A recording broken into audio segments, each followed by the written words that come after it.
Pemerintah Provinsi Sumatera Selatan melakukan renovasi bangunan semi permanen tempat pedagang berjualan. Disediakan 31 kios bagi pedagang yang terdampak kebakaran. Sebelumnya, pedagang korban kebakaran mendapat bantuan modal dari Pemprov Sumatera Selatan dengan nilai total Rp391 juta. Proyek revitalisasi Pasar Cinde direncanakan tetap berlanjut dengan APBD tahun 2023. Gubernur Sumatera Selatan, Herman Deru berjanji, revitalisasi akan mengembalikan fungsi awal Pasar Cinde sebagai pasar tradisional untuk pedagang. Belum kolu lihatnya ini. Saya ingin ini menjadi pasar tradisional modern yang menghormati pedagangnya, menghormati pembelinya. Tapi ini dalam proses karena lahannya ini menjadi nama pihak ketiga kemarin. Tadi dijelaskan Pak Gub tidak ada hotel, tidak ada. Tidak, memang pure pasar tradisional. Pasar tradisional modern. Kapan mulai pembangunannya? Ya nunggu selesai pencabutan sertifikat.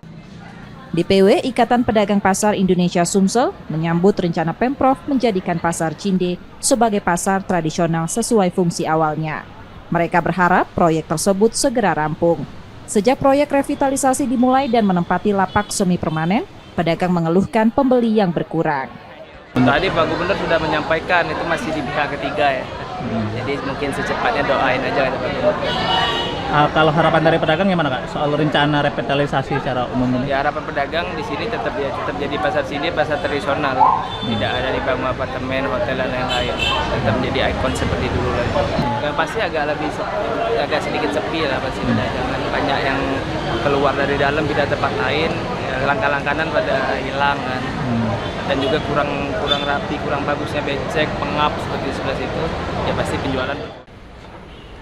Lapak semi permanen di Pasar Cinde sudah dihuni pedagang sejak 2018 silam saat dimulainya proyek revitalisasi. Namun pembangunan terhenti karena pendanaan yang dialami pengembang. Saat ini lahan terbengkalai menyisakan bekas bangunan lama dan tumpukan tiang pancang yang tertutup semak. Pemprov Sumsel sedang mengupayakan pencabutan hak guna bangunan dari pengembang. Rizky Nurmizan, Kompas TV, Palembang, Sumatera Selatan.